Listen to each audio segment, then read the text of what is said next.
Roll. Rock and roll. Let's do this for Frodo. Welcome to the Lovecraft eZine podcast, where our guest just insulted me, and it was really good. I'm sorry that it didn't get on tape, but I can do it again. No, there's a picture on Flickr, an old picture of Chet with Frank Belknap Long. So I told Chet that where was he in the picture because he looked so young, and then I forgot what you said. It wasn't very good. I said, never mind. I implied that you were Frank Long, who was very old guy ancient at that time. So our guest today is the always entertaining Chet Williamson, actor, writer, does a lot of different things, I think. And why don't we do introductions and talk to Chet? And I'm Mike Davis with Lovecraft eZine. We have a Patreon, and for $5 a month, you can get extra content, kind of just like this, but for Patreons only. For example, Rick and I just talked with Wynne Scott Eckert about Walt Newton the other night. Actually, I listened, and Rick and Wynne chatted about it. But he's the very guy who coined that phrase, or the term, I guess. Right, Rick? Yes. Anyway, it was great. So it's just, just look up Lovecraft eZine Patreon, or the link is in the comments. So, well, speaking of Rick, you want to introduce yourself? Rick Lay, writer and pulp magazine collector. Matt. I am Matt. I run movie night for the eZine. We watched Beyond the Black Rainbow last night. Our prize today is a little novella by Charlie Stross. It's the 4th novella in the Laundry series, Escape from Yokai Land.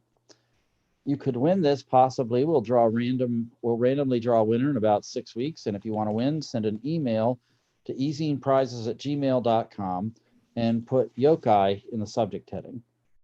Include a $20 bill if you want to give me your postal address. $20 bill, then you'll probably win for sure. Or just, PayPal the money. Then that'll work. That'll work too. Oh, that has a paper trail. Did you get your book yet that I sent to you? What book? Okay, that's a no. It'd probably be there Tuesday or Wednesday. Cool. Yeah. Bill. Bill Richardson, filmmaker and author. Hellfighters is my latest. Yeah, you should check them out. Good Lovecraftian books. And which one's an audio drama? That's More Than Evil. And I'm doing, More Than Evil is on Audible. And I'm doing sort of a video book companion to that right now that I've been filming. So I don't know if that's going to work out or not, but it's been an interesting process. Oh, that's cool. Yeah. Pete. What do you want? Do I not do enough really. just to show up? What have you done for me today? What have I done for you today? I wrote a rant and then I threw it away. Oh, you did? Yes. Oh, you did? So, where are we echoing at? I don't know. That's my fault. Okay. Yeah. Yeah, that's what I did for you today. I threw away my rant. What was the rant about? Oh, it was actually about your hair. Oh, for fuck's sake. I wish I had his hair. I'm sorry. I'm getting a haircut on Tuesday. All right, everyone. You happy? You don't have to write a rant. And our guest is Chet Williamson. Hey, Chet, will you, for those maybe 3 people out there listening and watching, would you tell the audience who you are? Certainly. Introduce yourself. I'm Chet Williamson, and I've been writing horror since the 80s. First appearance in Twilight Zone and many more, and novels by Tor, and a number of publishers, St. Martin's, and just Psychosanitarium was my latest horror novel, which was not that recent, but I don't do a lot of writing anymore. I do more audiobook narration than anything else. But we do have 2 books that my wife and I co-wrote. This one came out last year, murder mystery, kind of a dark murder mystery called Murder Old and New. And cool. This one is more of a romantic novel, kind of.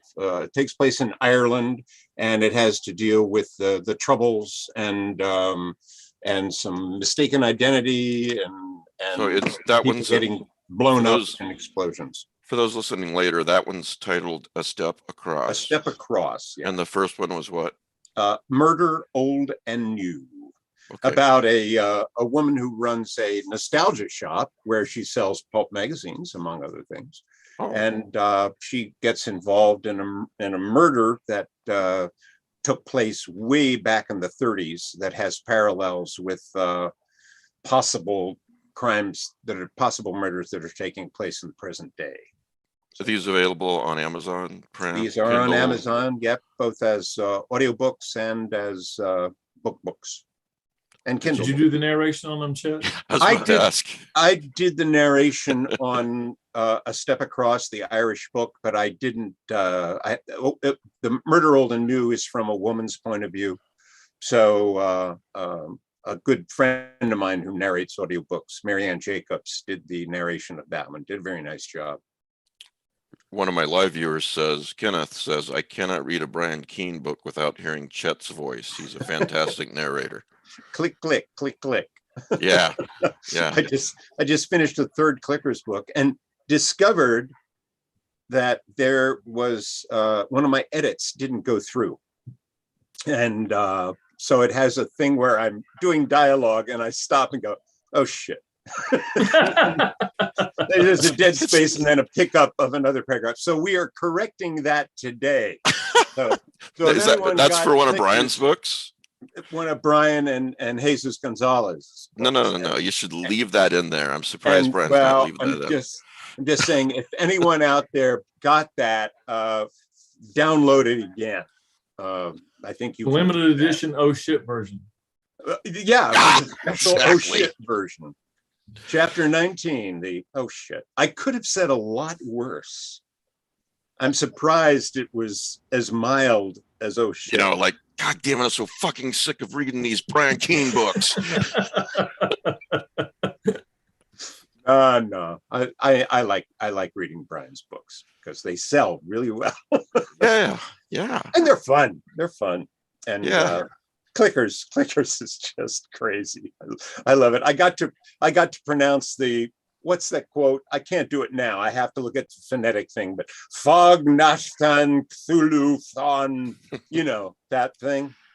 Sometimes when I like a narrator's voice, I'll actually just click on the narrator and see what other books they've narrated on Audible. How many books you figure you have on Audible? Oh man, maybe narrating? 60 or 70 at this point. Jesus. I don't know. There are a lot of them out there. Wow. Yeah. One that I'm working on now. Do you have your own studio? Yeah, I call it a studio. It's a room in my basement, which I can get to be pretty quiet. Because we live in the suburbs and it's pretty quiet out here on a country road, really. So it's not too bad. Only when big trucks go by or motorcycles, Yeah. The one I'm working on now is an adult one. It's by Robert Devereaux, who did the Santa Steps Out series. I love that book. Yeah. And this one is Oedipus Aroused. It's the story of Oedipus and Jocasta, and it's absolutely filthy. Everybody is banging everybody else, and it's like a lost pornographic work by Homer. But it's taken me a lot of time. Homer or Boner? Homer. Ouch. Not Boner. Homer. Oh, okay.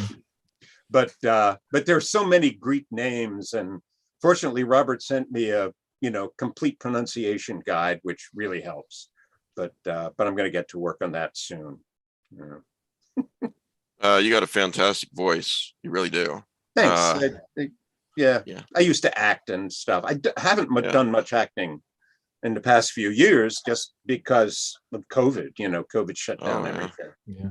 So. You mentioned Twilight Zone at the beginning. Do you mean you wrote an episode for it, or you appeared? Oh, no. That was before my time. Even before my time. No, well, Twilight Zone wasn't clear on. Oh, okay. Twilight Zone magazine, which was a great magazine that came out in the early 80s. And wow, so much good stuff in that. I wish that still existed as a market. It was really, really wonderful. Yeah. That was a really good period. That and Omni was out at that time. There was some really good magazines out at that time. It really was. It was a good time. Good time to be a writer, really, because you had a lot of good markets at that time. This is funny. Kim on the live chat says the name's Homer, Homer, mispronounced it. I wouldn't want to be you. And that's really funny because I just rewatched Near Dark last night for the first time in years. So yeah, good film. Yeah, it is.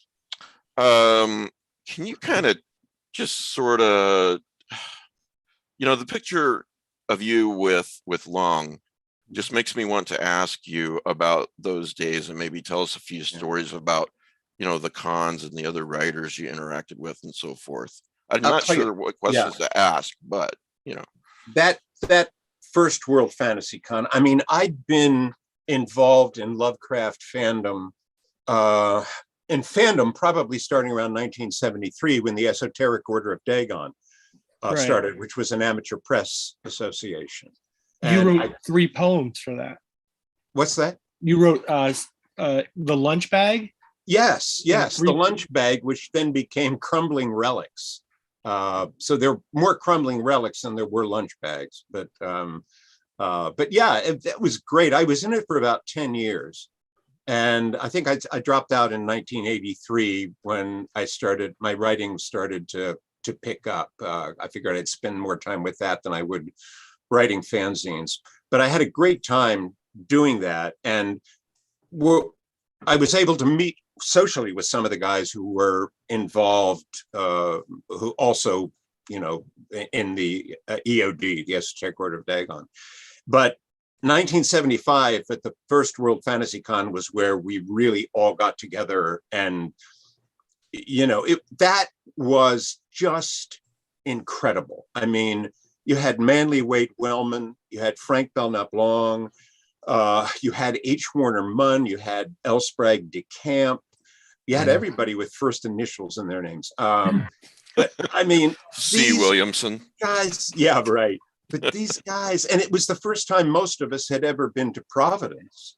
So, we went around to the various graveyards in St. John's Churchyard and out to Swan Point Cemetery where Lovecraft was buried, and ran around to all the sites that he had used in his stories, the Shunned House and the Charles Dexter Ward House.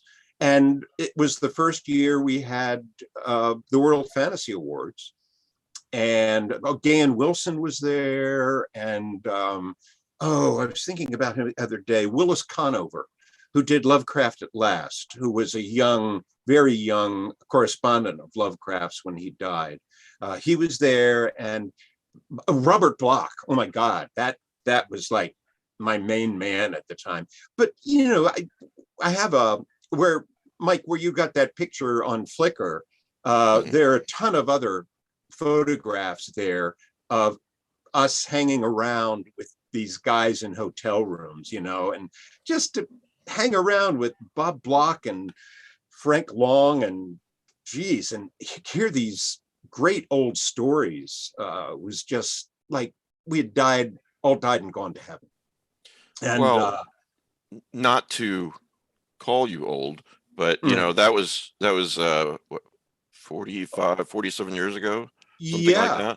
I was for those who I was in my mid-20s. Okay. And it was just like, wow.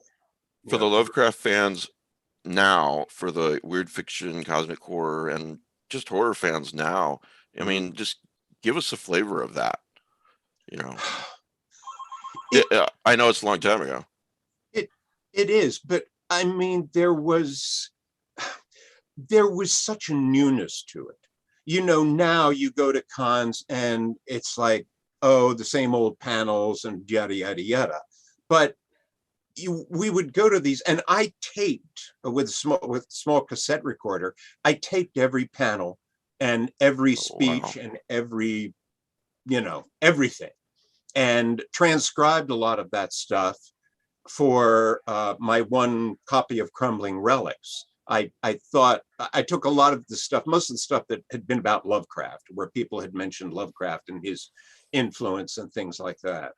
And it was, but just to give you an example, I think there was a New Voices in Horror panel that consisted of Charlie Grant, Carl Edward Wagner, Dave Drake, and I forget, terrible, I forget who the other one was. But I mean, New Voices in Horror, been around for years, and these were the New Voices in Horror. And you had a Lovecraft panel made up of people who had known him or had corresponded with him. J. Vernon Shea, who was a correspondent of his, was there as well. And he was, I think, on one of the panels. But, it was like these people are all long gone now. I mean, that generation is completely, the whole pulp generation is pretty much vanished. And they were there, and we were in their midst. These people were like gods to us. They really were. And you talk about 6 degrees of Kevin Bacon. I mean, we were within 1 degree of Lovecraft when we were with these guys, and not to diminish what they accomplished on their own. I mean, for me, Robert Bloch was a god too. I mean, he probably had more of an influence on the way I wrote than almost any other writer I could name. And just to interject, you wrote a sequel several years ago. Yeah, I wrote Psycho Sanitarium, which was the official sequel to the original Psycho. And it fell between Bloch's Psycho and his own Psycho 2 and 3. So it takes place at the time 10 or 15 years after Norman has been in the insane asylum, the state home for the criminally insane. And that was great. That was really a wonderful opportunity for me to do that. But Rick, you're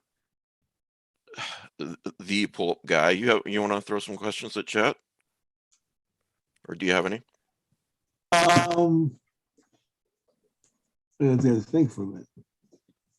While he's thinking, I've got one. Sure. Chet, how do you feel that horror has changed in the time that you've been involved in it? Great question. A lot. I mean, I was there through the horror boom of the 80s. And when that left, it never came back again. The only horror that really sells to any great extent at this point is, the old guys, the old regulars, King. And, there are a few younger writers now, but they've never broken out the way that King did or that Dean Koontz did. Probably a few others that I'm forgetting, but it's really, really changed. The markets have changed dramatically. There's the only markets for short fiction in horror. There are a few online, and the Magazine of Fantasy and Science Fiction is the only major print one that that's still around from those times. So it's sad. I feel like a dinosaur. Well, and also the attitude toward horror fiction has changed so much over that period of time. Could you speak to that? I think with the coming of the splatterpunks, some of whom remain my good friends, and I've written some pretty graphic stuff, but that kind of got horror fiction in a more extreme place, took it to a more extreme place, and the films did that too. And I think as a result, a lot of people, when they think of horror fiction, they don't even want to bother with it. Now, a lot of people love it, but it's a small subsection of the market for popular fiction in general now. But when you look at pretty much everything, unless you're one of the big sellers, like in mysteries and detective, you could probably count about 5, 6 people who are really have really transcended in terms of market genre fiction in mysteries. Westerns, sadly, hardly even exist anymore. Science fiction, I can't read much science. I got a question. Yeah. Okay, do you know Brian Sanderson?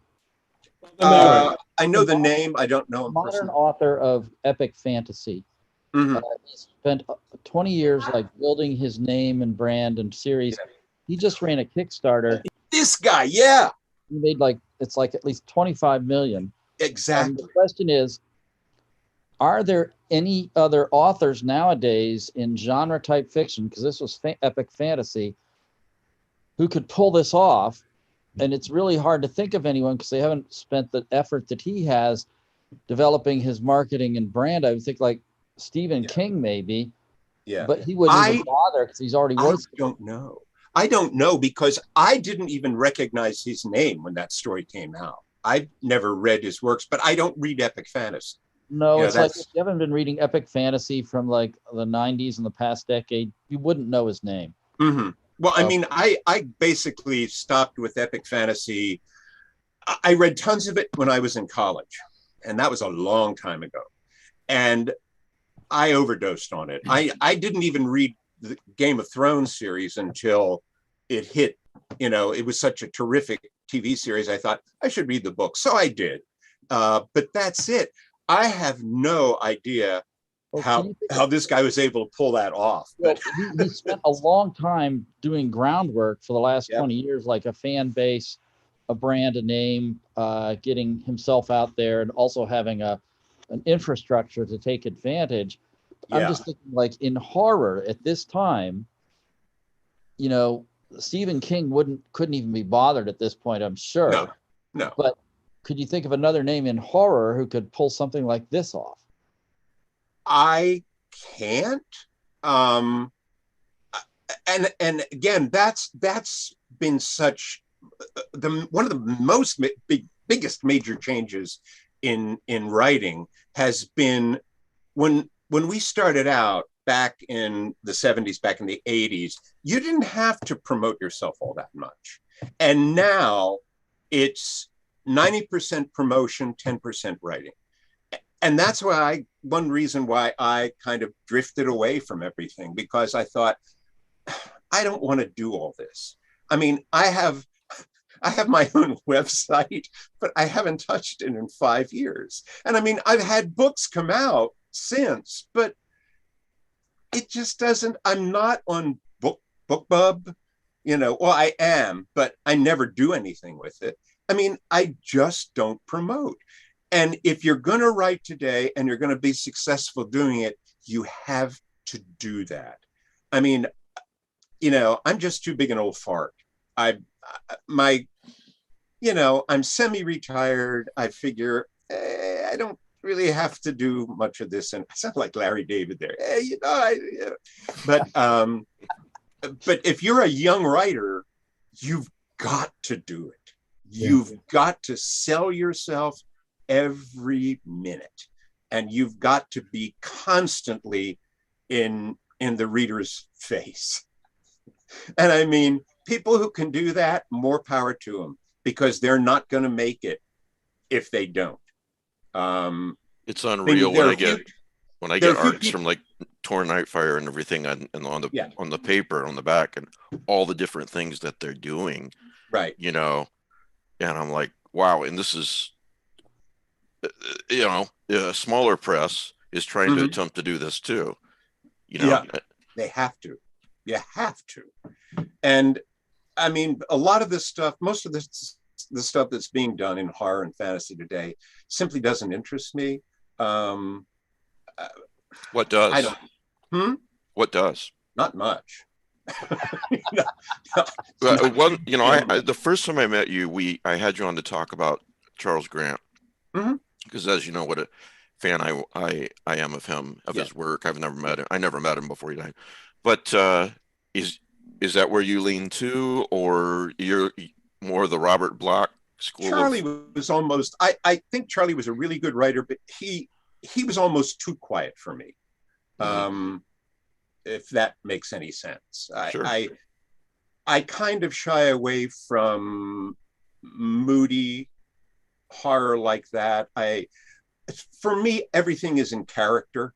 If the character rules, you can have the greatest, wildest plot ever, and if the characterization isn't interesting, you're going to lose me. Well, whereas if you have characters that are real and sound like real people, and their dialogue is real, and I mean, I'm a 73-year-old white guy. Okay, so that's a lot of my problem, is that writers of color who write about people in their teens and 20s, I'm not going to have that connection with, but I can appreciate what they're doing. And if they write a story that's strong in character, hell yeah, I'll read it and I'll enjoy it and I'll recommend it. But color again, or not, I'm only 15. It's really hard to relate to a book about someone who's 21 years old or whatever. It is. Just, you know, it is. It is. Yeah. I know. And when I write, I tend to skew writing older characters. So, you know, but I think that's everybody. I mean, you can be open to new things, but you've got these, I don't know, old fart attitudes that, you know, you can't do a whole lot to overcome. I mean, we're pretty set in our ways when we get to our age. You know, when I read now, I find. Are you talking to me, or no? Are you talking to me? No. One of the great authors of fantasy and science fiction from like the 50s and 60s, talking about that, and he was saying, you know, I get all these books to blurb from all these dashing new writers, and this is like I read this more than 20 plus years ago, and he says it's great. He says, but I think all of my reading habits were set when I was in my teens, because when I hear Jack Vance has a new novel out, that's when I go down to the bookstore. Yeah. But I mean, you know, true. How many more haunted house novels do we need? How many more possession novels do we need?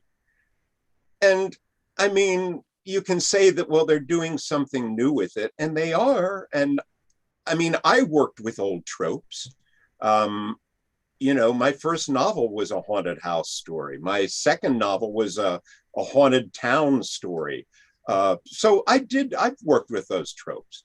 But you've really got to do something more with it than just play the same old tunes over again. And that's, I think, where characterization comes to be so important. You know, regarding to your point, I read a reprint, Lee Child wrote an introduction to a reprint of the first Jack Reacher book. And I'm paraphrasing here, and it's been years since I read the intro, but it boiled down to, he knew that when he started this mystery series, hopefully, that it came down to a guy that was just really unique and felt real, but was so unique that the audience really didn't care so much. They cared, but not so much the situation he was in. They just wanted to watch Jack Reacher in action. So it could be this, it could be that, it could be this, it could be some old trope, but the character Jack Reacher was in that trope, so they're interested. Yeah. I mean, I've read a couple Jack Reacher novels and I enjoyed them, but I never felt like reading many more of them, because I could be wrong, but it's always Jack Reacher comes into a new town and something bad happens and pretty much works things out. And but the point of the character, what you're saying, you know, if that people are behind that, even if it isn't a trope. Oh yeah. Well, I read Jack all Reacher or somebody else. I read all of Spencer's Parker books. Oh, you know? Yeah. I mean, Parker Spencer books, Spencer Parker. Yeah. A Catskill Eagle. Oh yeah. Man, what a great book. Brilliant. Because there was such moral ambiguity in the things that he wrote. I mean, he dealt with really heavy themes. Unfortunately, toward the end, I think they became formulaic. And actually, when Ace Atkins started writing them again, I thought they actually got a little better. You remember in a Catskill Eagle, Spencer was a badass, but he was also human. And he was. He had no choice but to kill a couple bad guys, and he's killed before in a Catskill Eagle, and he's with Hawk, you know, who's basically a leg breaker, but Spencer's friend, for those who haven't read it. And he throws up on the side of the road, this badass guy.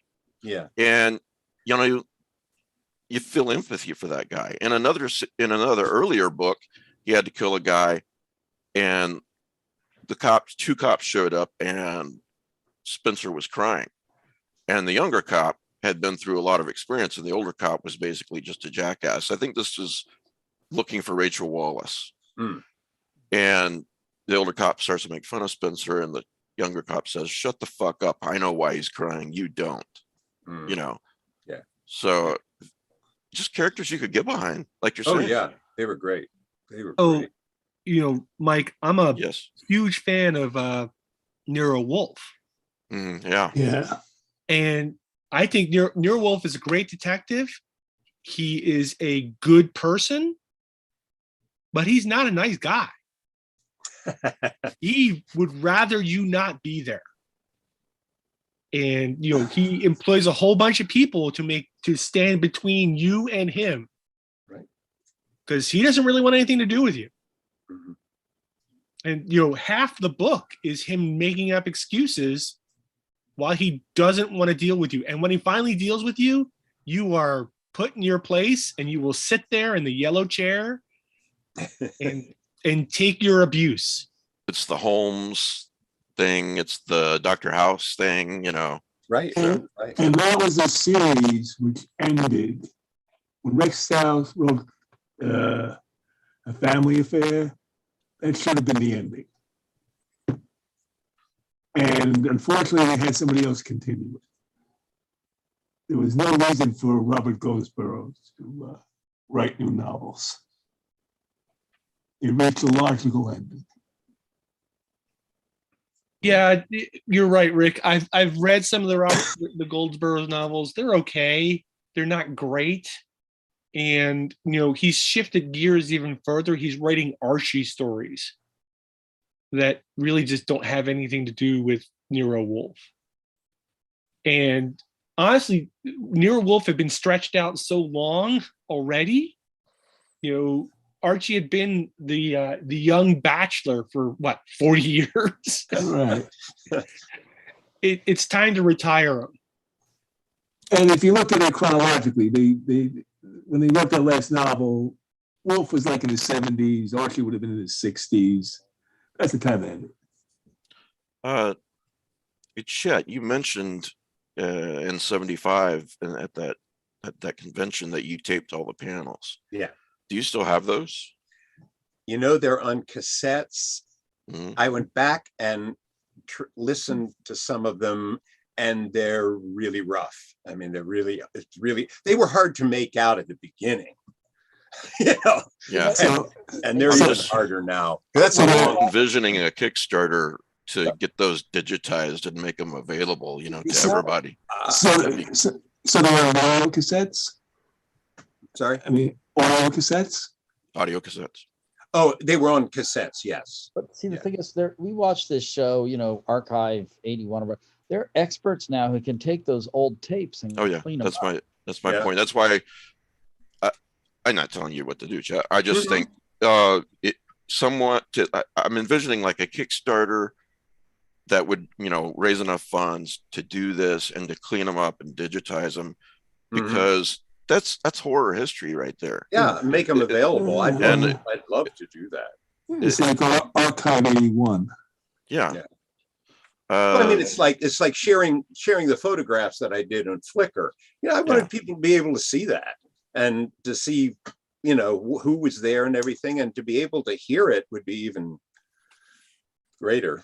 Well, I'll touch base with you in a few days or something, and maybe we can figure something out. All right. And in the meantime, if it's something you're willing to do, that I'm not being too pushy. No. In the meantime, I'll see if I can find where the damn things are. Probably in the basement, Yeah. soaking up mold or something. Besides the horror pulps, like weird tales, are there any other pulps which influenced your writing, a genre? Mystery pulps or westerns or whatever? I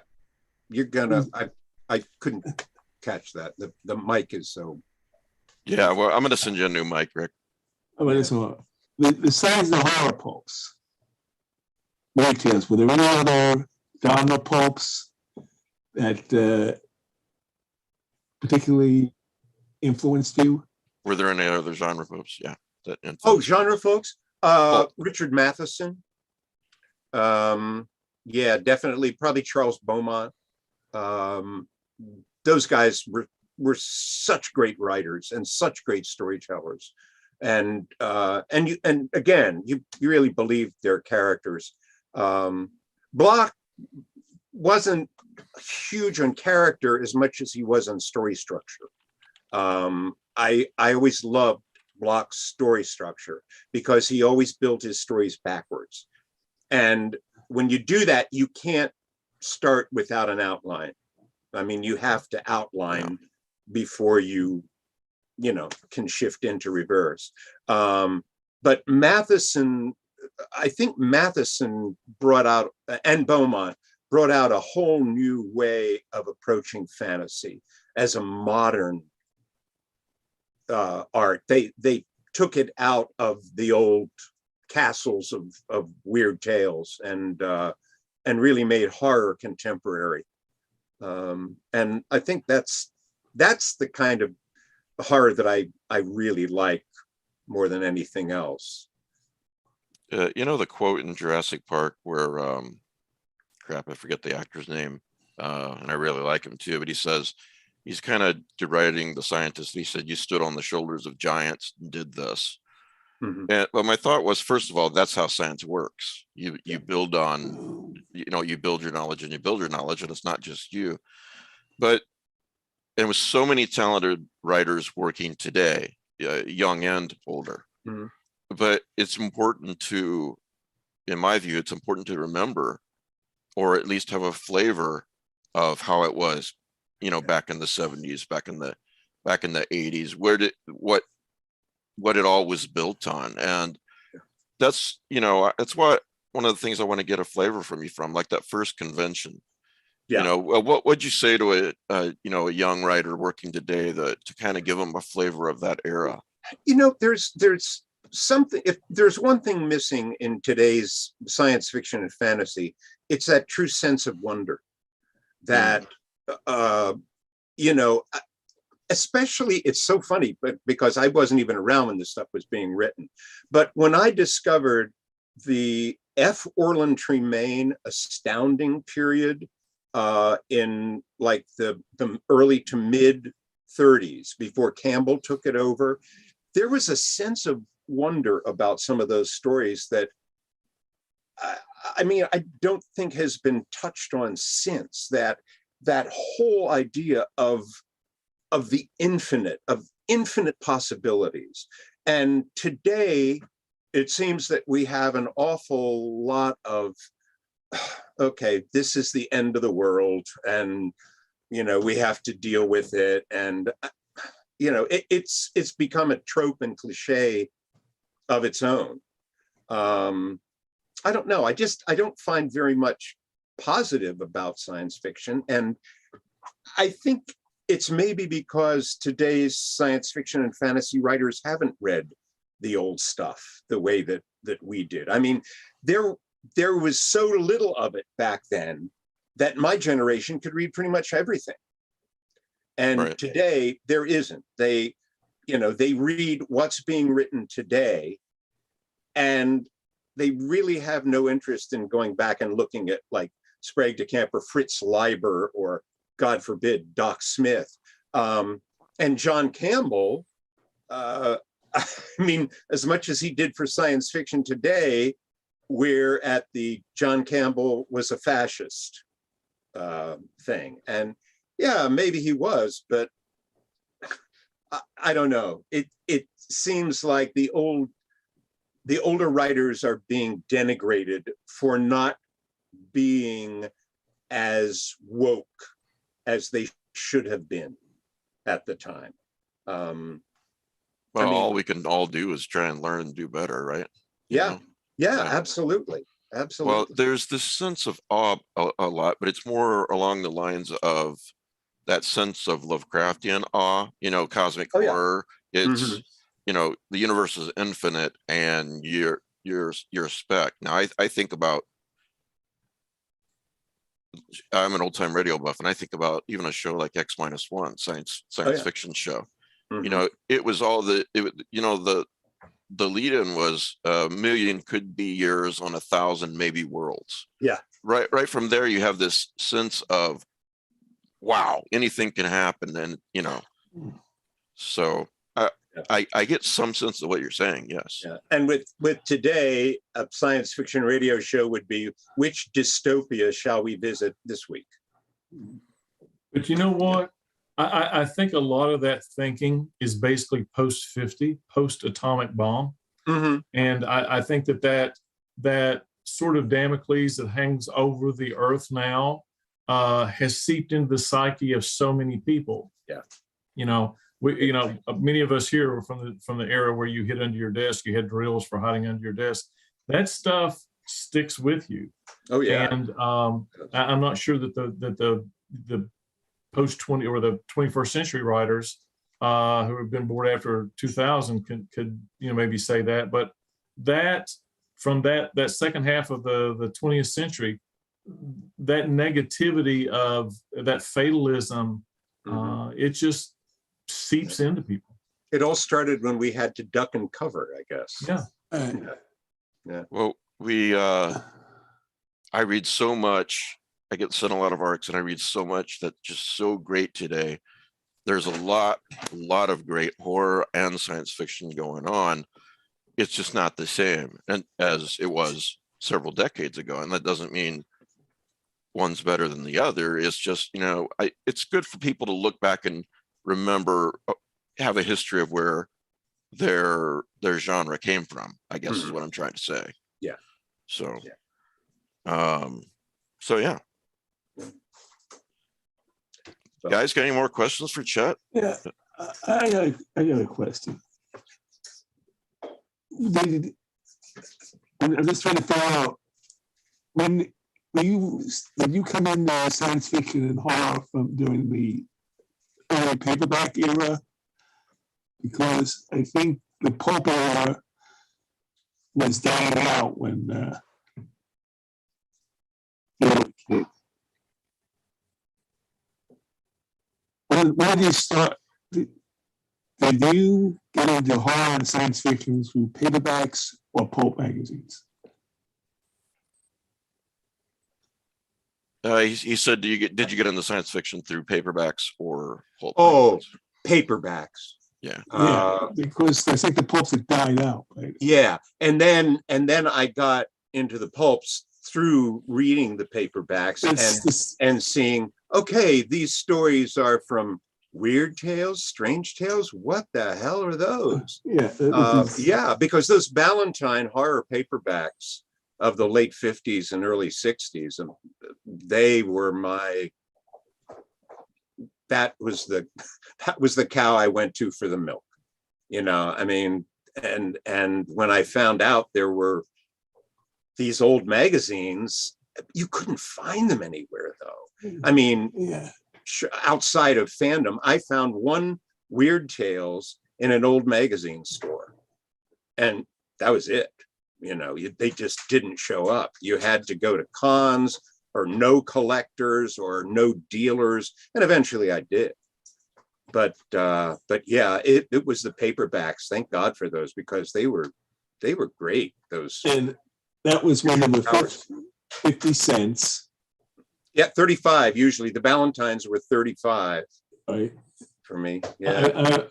I'm about 10 years behind you, so it is. Yeah, price had gone up by then. Right.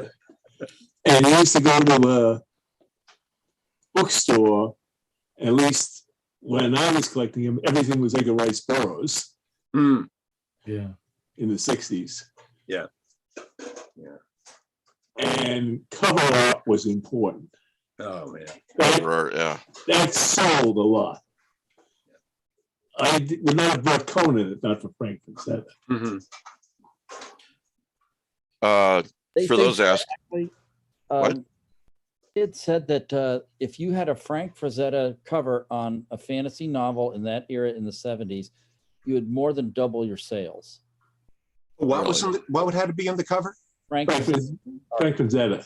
Oh, yeah, I can believe that. Just FYI to the audience, yeah, I'm going to send Rick a new mic for now. I think if you lean back and take the volume down a little bit, your mic won't overreact like it's been doing. If you guys are nice to me on the next show, I'll show you some of my Frank Frazettas.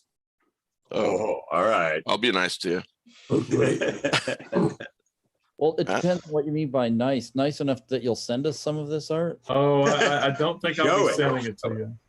I wanted to, I love Frazetta since I was like 15. And one of the great joys of my life is that I now own a couple. Oh, I wish. Nice. I wish I owned the picture of the Moon's Rapture. It's my favorite Frazetta piece. I have the first female nude painting he ever did. Gee. Nice. Hey, Chet. Yeah. I follow you on, well, we're Facebook friends. Not that means a lot, but I know that you, like me, haunt used book sales and media sales. Yeah. And you collect a huge variety of material. Right. Yeah, I do. What are your core collections, and what's the best thing you've ever found? Yeah, for those who are watching, just look at Chet's background. That's a tiny slice of it. Yeah, well, he's got the DVDs on the back. But yeah. the best, I think the best single find I ever found at a flea market was a copy, the first edition of it was only one edition, of The Outsider and Others for 50 cents. And it was ex-library.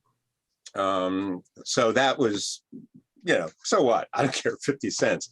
That, and then another auction that we went to in, my wife and I went to in 1977.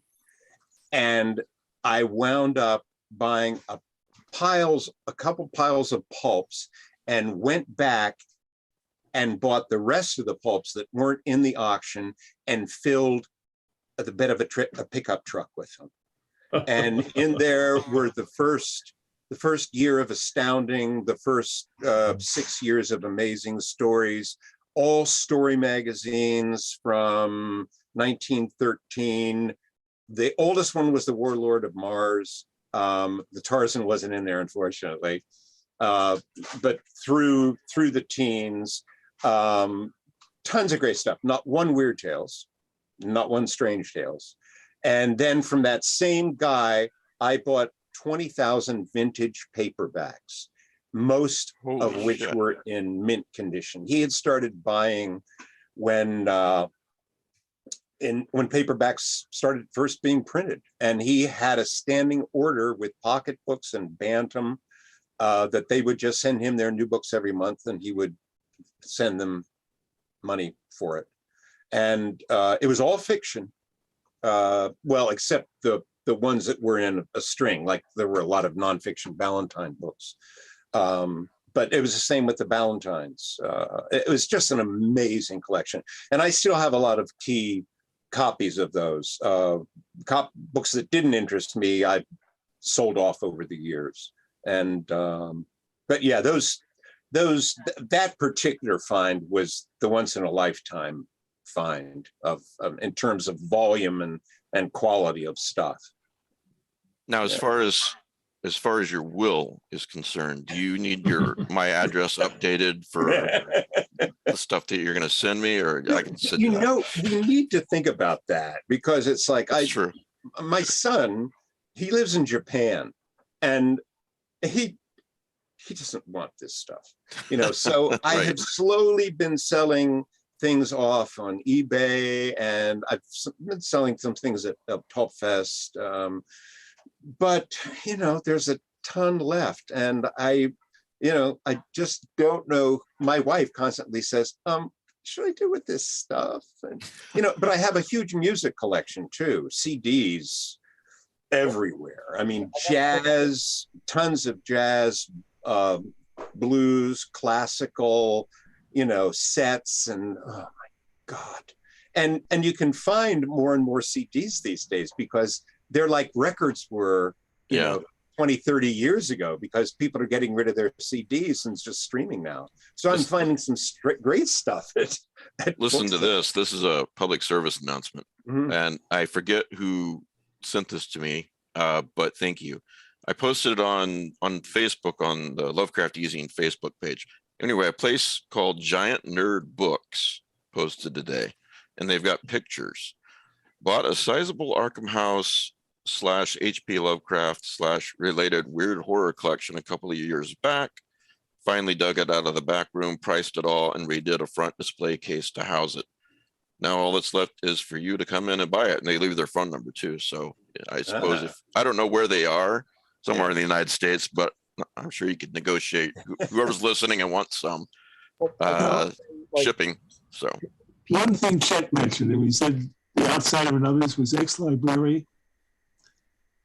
We once had a panel at one of the pub conventions of the major Lovecraft collectors, and it said that all the libraries in the United States pretty much had The Outsider and Others stolen from them by collectors. So you may be dealing with stolen goods. Pete and I have talked about like what happens to our collections after we kick it.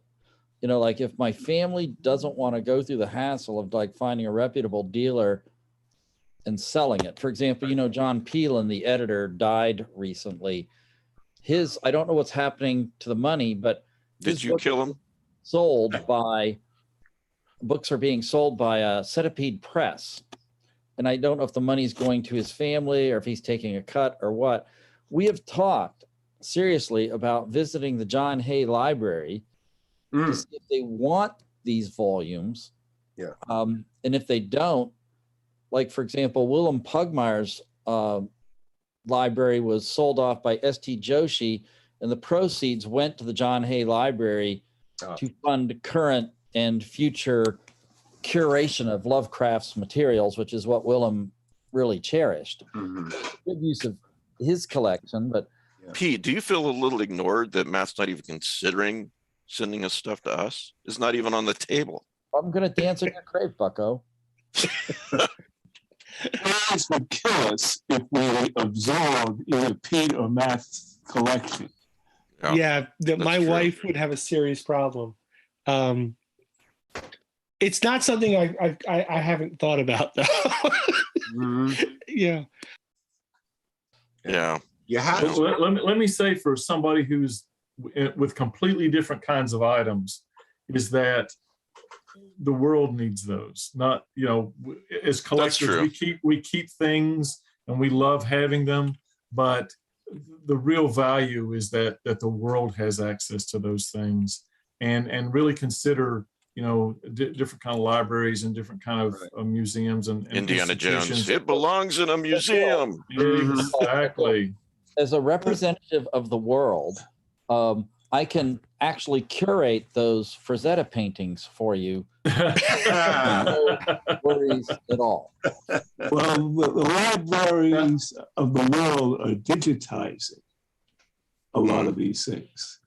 I can go online and read the first Lovecraft eZine that existed called The Acolyte, all issues. If you go on online books page. Mhm. Yeah. Fahrenheit 451, where they were keeping books alive by memorizing them, Right. doesn't really apply today.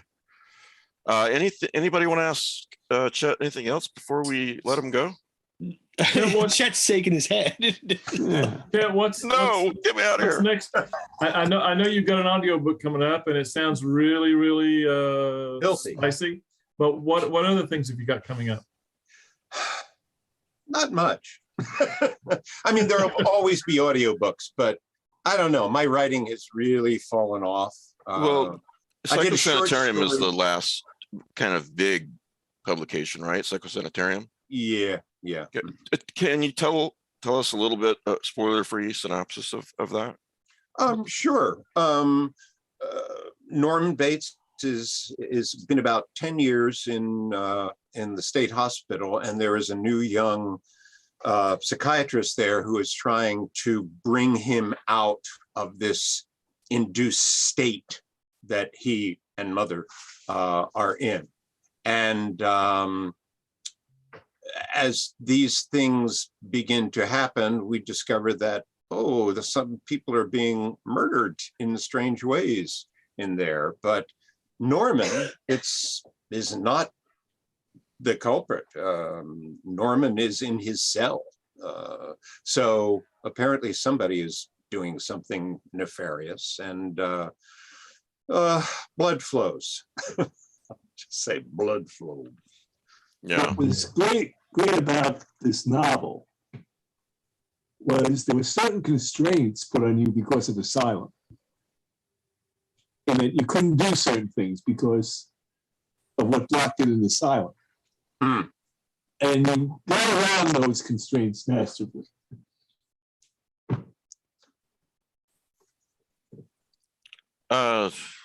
Kenneth on the live message board wants to know, are there any plans of re-release of your older work? Any re-release plans? Almost all my stuff is now available in either audio or ebook form. Dreamthorpe, which came out, I think, in '89. That's got a new paper edition now from Crossroad Press and their Forgotten Horrors series. Mm-hmm. And let's see, Ash Wednesday, the complete edition of that, including the chapter that was edited, the final chapter that was edited out for the tour edition, is supposed to be appearing from Cemetery Dance Publications as a signed limited. One of these days, we're trying to work out the cover art at this point, but yeah, that's it. I mean, you can always buy a cheap paperback online. Yeah, or Kindle. Yeah. And I do have to show off my Miskatonic University biology and the back here. I'm going to show you my butt. I don't know if you can see the seal. Yeah. Oh yeah. Yeah. That's nice. What's that say, HPL, Dagon? the Lovecraft Historical Society. It's from the 1931-32 Antarctic expedition. Matt was on that, I think. The poems you wrote in the lunch bag. Oh yeah. Were those ever reprinted anywhere? No. Can we get them? Sure. Yeah. Can send it to Pete via my address. Like Lovecraftian sonnets, I think, weren't they? Yeah. I think. Yeah. I mean, Sounds like a good thing for Lovecraft eZine to publish. Yeah. I got enough work. Were they like fungi from Yaga? I'm sorry? Were they in the style of like fungi from Yes. Yaga? Yeah, pretty much. They were I'd pretty love to see those. They were pretty cheesy. Sounds like a chapbook to me. Maybe all I have to do is find a publisher and I'm good to go. Well, thanks for being on, Chet. It's always really great to talk with you. Yeah, it's good talking to you guys too. Yeah. So if you're a Psycho fan, folks, check out Psycho Sanitarium by Chet Williamson. And oh my gosh, he really is a great narrator. Several years ago, I told this to Chet several years ago too, but as I've said, and I'll say for the millionth time, I'm a Charlie Grant fan. And so I'm like, okay, I've read The Pet 3 times, so now I'm gonna listen to it. So I'm in bed listening to it, and it starts up. I'm like, I know who that narrator is, because I hadn't really looked at the narrator. I'm like, that's Chet. Yeah, sounds great though. So all right, 60 or 70 books on Audible, huh? Yeah. Most of them horror, but some other strange things too, like The Outlaw Josie Wales, the original novel for that.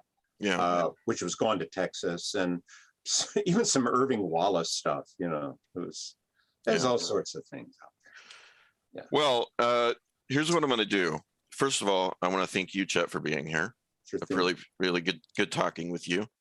I've included a link to his work on Amazon in the show notes, guys. So check that out. I know that Pete has to leave because he's got to go grill, because that's more important. He mumbled some excuse about the time change. I wasn't listening. And I value Rick's input, and his mic has gone way out of whack. So I want to send him a new one. So I'm going to make this, in other words, I'm going to make this a short episode. I got a really interesting subject to talk about after we talk with our guest next week, which is scariest scenes in movies. Not scariest movies per se, but the scariest scenes and I posted this on Twitter and on Facebook, and I got tons of responses. I saw that. Yeah, it was really interesting. I started off with mine. No, by no means the only one. I don't know if I could pick a top one, but Zodiac, where Jake Gyllenhaal was in the basement of that house talking to that guy. Yeah, I just saw that. Yeah, and it leans. Oh, the sense of dread that the director creates, Fincher, wasn't it? In this scene, where the guy's like, well, no, that was me that did those posters or whatever it was. And then Jake Gyllenhaal hears somebody walk creak on the, it's just, you have to be there, because the way I'm describing it, it doesn't sound very creepy. But when you're watching the movie and you get to that scene, you're like, oh shit! It's just so well done. From the same moment, the scene in the car was the woman and the baby. Was the what? In the same moment as the scene in the car was the woman and the baby. Oh yeah, the woman and the baby. That had me. Yeah. Oh, I was hid the baby. Yeah, if you haven't seen Zodiac, folks, what are you waiting on? It's a great movie. A true story. Yeah. Anyway. So we're going to close up, and we're going to do that topic after our guest next week, which is Allie Wilkes, who wrote a book called, I can't remember if it's out quite yet or not, but it's called All the White Spaces. I think it's reversed on the screen, but it looks like a sort of, it's set in the First World War, in the wake of the First World War. It's set in Antarctic. It's an expedition. So, you do the math why I was interested in that book. You've got a prize, Matt. Yes, remember the novella by Charlie Stross. It's a book. Yoke Land. Nice little book. If you want to win it, send your entry to ezineprizes@gmail.com and put Yoke in the subject heading.